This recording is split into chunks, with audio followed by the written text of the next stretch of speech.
Waiting with bated, well... Let us properly set this up for the many of you who heard about this yesterday and who've tuned in this morning to hear it and haven't heard what's going on. The reason this is back in the news today and this week is because the state Supreme Court in Mississippi upheld the 25-year sentence for the would-be rapist who was stopped when this woman grabbed his groin and would not let go. The woman from Edwards near Jackson, attacked in her bed, endured Dwight Coverson's curses and threats and begged him not to harm her, but then she realized he wasn't armed and clamped a hand. I love the wording in the story here. Clamped a hand on his private parts and twisted with all her might. Right. Vice grip of a new kind. Oh, yeah. And most of the rest of this is pretty much in her testimony, which we have a copy of we're about to play for you. But just keep in mind as you listen to it, the prosecuting attorney's comment that during this testimony, he said I've never seen a situation like this come up in a courtroom before. Talking about her testimony. He said the jury was rocking and swaying in the jury box. And if you listen carefully, you can hear some snickers coming from nearby. Right.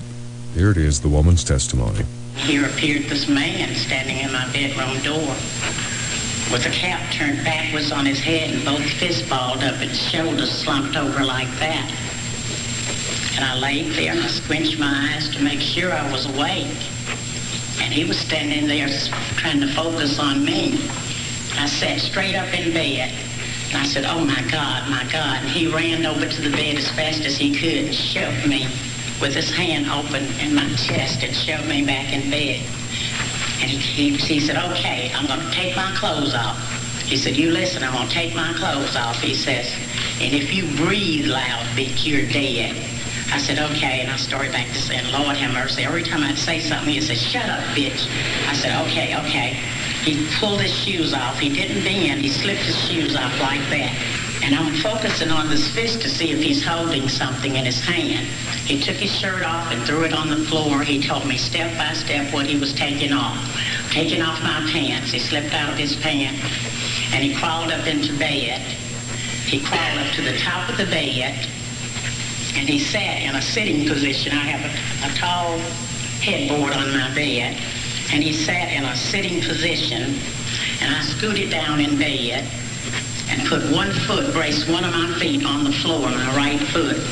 And I said, "Where is it? Where is it?" And I got it. I grabbed it by my right hand. When I grabbed it, I gave it a yank. And when I yanked it, I twisted all at the same time. And he hit me with his right hand, a hard blow beside the head. And when he hit me, I grabbed a hold to his scrotum with my left hand. And I was twisting it the opposite way. He started to yell and we fell to the floor. And he hit me a couple of more licks, but they were light licks. He was weakening some then. Then he leaned over across me and bit me on my right shoulder. While he was biting me, I was still hanging on to him. And then I got his neck with my mouth and started biting it. Then I thought, well, he might have AIDS, and I let go of his neck, still holding on to him. And he was tussling and trying to hit me and trying to get out of the way. And I don't know how we managed to get out of the bedroom into the hallway. He was trying to get out and I'm hanging on to him. And he was throwing me from one side of the hall wall to the other. I was determined I was not going to turn it loose. So we were going down the hallway, falling from one side to the other. And we got into the living room and we both fell. He brought me down right in front of the couch. And he leaned back against the couch like this, pleading with me. He says, "You got me, you got me. Please, you got me." I said, "I know damn well I've got you." He said, "Please, please, you're killing me, you're killing me." I said, "Well, die, son of a bitch." I said, "Die then." I said, "Son of a bitch, you just won't die for me, will you?" And I couldn't get him to die. He said, "I can't do nothing, I can't do nothing. Call the police. Call the police." I said, "Do you think I'm stupid enough to turn you loose and call the police?" He said, "Well, what am I going to do?" I said, "You gonna get the damn hell out of my house." He said, "Well, how can I get out of your house and you won't let me go?" He said, "How can I get out? I can't get out." I I said, break out, son of a bitch, you broke in, didn't you? And I was still holding. He said, I can't do nothing. He said, oh, you got me suffering. Lady, you got me suffering. He said, woman, you got me suffering. I said, have you thought about how you was going to have me suffering? He said, well, I can't do nothing. I said, well, that's fine. I said, we'll stay right here until my brother comes. He'll be here at 5 o'clock anyway. So I said, I've got 2 locks on my door, a deadbolt lock and a night lock. I said, damn it, you go undo both of them. So we go to the door. We fumble to the door. He gets up to the lock, and he's in so much pain, he'd come back down to the floor, and I'd make him get back up to the locks. So he managed to get one loose, and he pulled it. He said, I'm out. I said, no, there's another one. He undid that one. He still thought he was out. I said, the screen door is locked. And he undid the screen door. He said, I'm out. I said, no, damn it, come on. You going to the end of the porch. I said, I'm taking your ass to the end of the porch. I said, and when I turn you loose, I'm going to go get my gun, and I'm going to blow your motherfucking brains out. I said, you nasty, stinking, low-down, dirty piece of shit, you. And when I did that, I gave it a twist, and I turned him loose. And he made a couple of steps, and then he fell off the steps, and he jumped up and took his right hand and grabbed down here in his private area and made a couple of jumps across the back of my aunt's car. And I ran into my aunt's room, got her pistol from underneath the nightstand, ran back to the screen door, and I fired 2 shots down the hill the way I saw him go. And then I ran back into the house and dialed 911.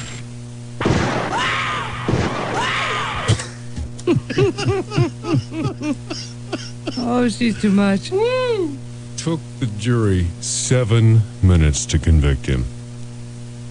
7 minutes. Now, keep in mind, he's naked except for his socks. He's running into the darkness. To say that my client regretted his action is truly an understatement.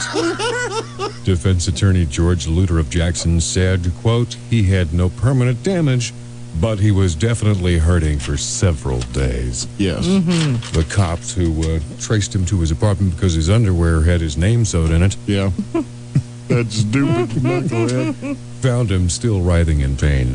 Right. When they went to find him. Well, they put him in a lineup, and he saw her hand pointing to him, and he flinched. And he was the only guy in the lineup that was hunched over. Right. Yeah, that's him. I'd recognize that hunched over posture anywhere. 15 minutes until 8. Good morning, Tim, Bevan, Bad Dog, the Wake Up Crew, Rock 103 in Bruce Hornsby Harbor.